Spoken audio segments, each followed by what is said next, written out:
நம்ம second promo வந்து ஐயோ இன்னமும் பயங்கரமான சம்பவம் எல்லாம் இருக்குது அப்படின்னு நம்ம எதிர்பார்த்தா கடைசியில இந்த ஒரு விஷயத்துக்கு தான் அவ்வளோ பெரிய ஹைலைட் ப்ரோமோ போட்டீங்களாடா அப்படின்ற மாதிரி தான் இருந்தது. நேத்துக்கு எபிசோடு கூட ஓரளவு நல்ல சுவாரஸ்யமா 1க்கு 5 ப்ரோமோ 6 ப்ரோமோ வருஷம் கட்டி இறக்குனானுங்க. ஆனா இன்னைக்கான எபிசோட் அப்படின்னு பாத்தீங்கன்னா பயங்கர மொக்க. போட்ட 3 ப்ரோமோவும் மொக்க. சரி அட்லீஸ்ட் லைவ்லயாவது ஏதாவது சுவாரஸ்யம் நடக்கும்னு பார்த்தா அது அதுக்கு மேல இந்த சின்ன குழந்தைங்க சாக்லேட் புடிங்கி திங்கிற மாதிரி சும்மா நானே ப்ரோமோ கைட்ட கொண்டா கொண்டா எனக்கு அந்த பேட்ச கொண்டா அப்படின்னு புடிங்கி விளையாண்டுட்டு இருக்கானுங்க. ஏடா டேய் நீங்க எல்லாம் டெவிலா இல்லன்னா என்னன்னு எங்களுக்கு தெரியலையே அப்படின்ற மாதிரிதான் ஒரு கட்டத்துல ஏஞ்சல்ஸே அவங்களோட பேட்ச் எல்லாம் கொடுத்துட்டு சும்மா உட்காந்துருக்காங்கன்றதான்.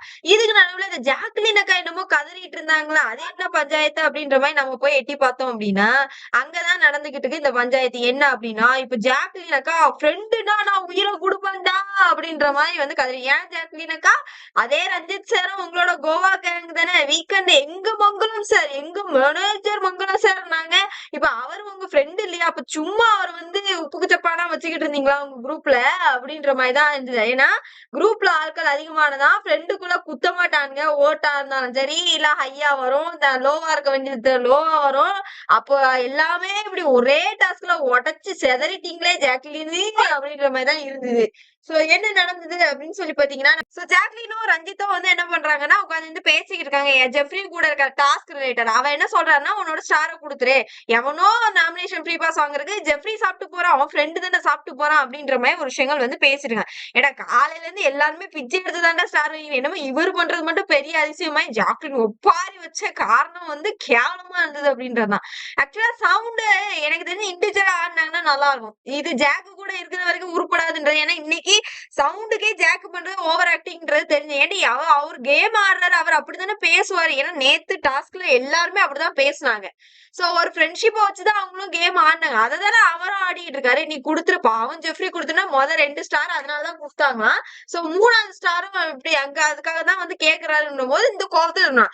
அது வந்து ஒரு அப்பா ஸ்தானத்துல இருந்தவர் அப்படி பேசுற போது எனக்கு குத்துது சார் அப்படின்னாங்க. ஐயோ அந்த அளவுக்கு ஏதோ பெருசா வார்த்தை பேசிட்டாருன்னு எல்லாருமே என்ன நடந்துச்சு அப்படின்னு விசாரிச்சா என்னதாண்டி நடந்தது அப்படி அந்த அளவுக்கு அவர் என்ன வார்த்தை பேசினாரு அப்படின்னு எல்லாரும் ஷாக்கிங்கா பார்த்தா இல்ல ஜெஃப்ரி பாவம் ஜெஃப்ரி கொடுத்துரு நாமினேஷன் ஃப்ரீ பாஸ் அவன் தான் அவனுக்கோ கொடுக்கறது அவனுக்குள்ள இப்படியேதான் பேசிட்டே இருக்காரு அப்படின்ற ஒரு பாயிண்ட். ஏன்டா இது அவ்வளவு பெரிய ஒரு சம்பவமே இல்லையே இதுக்கு இவ்வளவு ரியாக்ஷன். அதுவும் அப்பா ஸ்தானத்துல வச்சவர் இப்படி பேசுறது குத்துதுன்னு சொல்ற அளவுக்கு இது அவ்வளவு பில்டப்கான ரியாக்ஷன் இல்லையேன்ற மாதிரி தெரிஞ்சு அப்புறம் தான் தெரியுது இந்த ஜாக்லின் அக்கா டிராமா ஆடிக்கிட்டு இருக்கு அப்படின்றது. அது இன்னைக்கு கோவா கேங்குக்கே தெரிஞ்சிருச்சு அப்படின்றதான் ஜெஃப்ரி ஒரு வழியா கண்ணை முழிச்சுக்கிட்டாருன்ற ஒரு பாயிண்ட். ஏன் அப்படின்னு பாத்தீங்கன்னா ஜாக்லின் ஒரு தடவை இல்ல 9 தடவை சொல்லிருக்காங்க ஜெஃப்ரிக்காக கேக்குறாரு. ஜெஃப்ரிக்காக வேணும்னா ஜெஃப்ரி கேட்கட்டும் நீங்க ஏன் கேக்குறீங்க அது அவர் கேம் அவர் எப்படி வேணாலும் பேச. இப்ப தீபக்க ஜானதியை கூப்பிட்டு வச்சு அன்ஷியை உடைக்கலையா அதுதானே கேம் அப்படின்றது எல்லாரும் புரிய வைக்க ட்ரை பண்ண. ஜாக்லின் ரொம்ப பெரிய சம்பவம் ஒண்ணு நடத்தி காட்டுறாங்க. இவர் இப்படிலாம் பண்ண கூடாது. அதாவது எனக்கு வந்து என்னதான் டாஸ்க் இந்த ஸ்டார் இதெல்லாம் எனக்கு பெரிய விஷயமே இல்ல. எனக்கு என் ஃப்ரெண்ட்ஷிப் தான் முக்கியம். தூக்கி போட்டுட்டு போக வேண்டியதுல எதுக்கு இப்படி ஒப்பாரி வச்சுக்கிட்டு இருக்கேன்ற ஒரு கேம் தான் அந்த இடத்துல தோணுச்சு. சோ அடுத்த ஒரு கட்டம் அப்படின்னு சொல்லி பார்க்கும்போது இவ்வளோன்னு நடந்த சம்பவத்தை தான் ஜாக்லின் இவ்வளவு ஓவர் பில்டப் கொடுக்காங்க போது அவர் ஒரு பக்கம் ஃபீல் பண்ணிட்டு இருக்காரு. அப்பா ஸ்தானம் அப்படின்னும் போது அவர் ஹார்ட்டை புடுங்கி தூக்கிடுறாரு. வெளியே போனா ஜெஃப்ரி என்னன்னா அவரும் அவரோட ஹார்ட்டை புடுங்கி கீழே போடுறாரு. சும்மா ஜெஃப்ரி என்ன நொண்டியா நாமினேஷன் ஃப்ரீ பாஸ் நாங்க யார்ட்டையா கேட்டேனா எனக்காக ஏன் பேசுறீங்க முதல்ல அவர் பேசுறாருன்னா அது அவர் கேம் அப்படின்னா அவரோட ஹார்ட்டை பிடிங்கி கீழே தூக்கி போட்டிருக்காரு.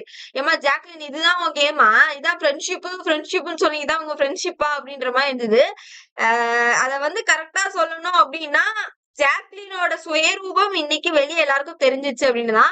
ஆனா இதெல்லாம் விட ஃபைனலா ஒரு சம்பவம் நடந்தது. என்ன அப்படின்னா விஷால் வந்து முத்தோட ஹார்ட்டை வாங்குறதுக்கு ஒரு சம்பவம் பண்ணிட்டு இருந்தாரு. அப்ப முத்து அவரோட கடைசி ஹார்ட்டை என்ன பண்றாருன்னா டாஸ்கே இல்லாம கொண்டு போய் ரஞ்சித்தோட ஹார்ட்டை வந்து மாட்டிட்டு சொன்ன விஷயங்கள் எனக்கு தெரிஞ்சு காலையில இருந்து இந்த வீட்டுல நேர்மையா ஆடுறது நீங்க மட்டும் தான் சார் அதனால நீங்க இந்த ஹார்ட்டை வச்சுக்கோங்கன்னு அவர் ஆல்ரெடி ஜாக்கால உடஞ்சு உட்கார்ந்துருக்கும் போது இவர் பண்ண ஒரு விஷயங்கள் செருப்படியா இருந்தது மத்தவங்க எல்லாருக்குமே அப்படின்னு. அதாவது மெயினா ஜாக்குக்கு அப்படின்றது. ஏன்னா அவர் ஆடினது நேர்மையான ஒரு கேம் தான். அவர் டாஸ்க் அவர் பண்ற ஜெஃப்ரியோட இதை வச்சா எமோஷனலா லாக் ஆவாங்க அப்படின்றது தெரிஞ்சுதான் அவங்க ஆடுறாங்க. அப்ப நேத்து ஜெஃப்ரிக்காக இவங்க சொம்பு தூக்கிட்டு போய் நேத்து அன்ஷிதா சண்டை போட்டாங்க இல்லையா, அதேதான் இன்னைக்கு அவங்களும் பண்ணிருக்காங்கன்ற ஒரு பாயிண்ட் தான் நான் ஃபீல் பண்றேன். இதுல ரஞ்சித் மேல எனக்கு தப்புன்ற மாதிரி எனக்கு தெரியல. ரஞ்சித்தை இத்தனை நாள் யூஸ் பண்ணிட்டு இன்னைக்கு ஜாக் வந்து சுயரூபத்தை காமிச்சிட்டாங்க. 60 நாளா இப்படிதான் அவர் ஆடுறாரு அப்படின்னா 60 நாள் அப்ப நீ என்ன இதுக்கு நீ அவரை கோவா கேங்க நீ ஃபர்ஸ்ட் ஆஃப் ஆல் சேர்த்த ஒரு இருக்கா? இப்ப முத்து வந்து நீ தான் நேர்மையா ஆடி இருக்குன்னு சொல்லி கொடுக்கும்போது ஜாக்கு பயங்கரமான செருப்படி தானே. நீ அவர் சரியா ஆடலன்னு சொன்ன, இப்ப அவர் சரியா ஆடிட்டேன் அப்படின்றத அவர் ப்ரூவ் பண்ணிருக்காருன்ற ஒரு பாயிண்ட் தான் நான் வந்து பாத்துட்டு இருக்கேன். ஃபுல்லாவே அழுகு நீ ஏமாத்தி கெஞ்சு கூத்தாடி தான் இந்த டெவில் வந்து எல்லா ஹார்ட்ஸும் வாங்கியிருக்காங்களே தவிர நேர்மையா ஒருத்தவங்க கூட ஆடி வாங்கல அப்படின்ற ஒரு பாயிண்ட் தான் நான் ஃபீல் பண்றேன். உங்களோட கருத்து என்ன அப்படின்றத கமெண்ட் பாக்ஸ்ல தெரிவிச்சிருங்க.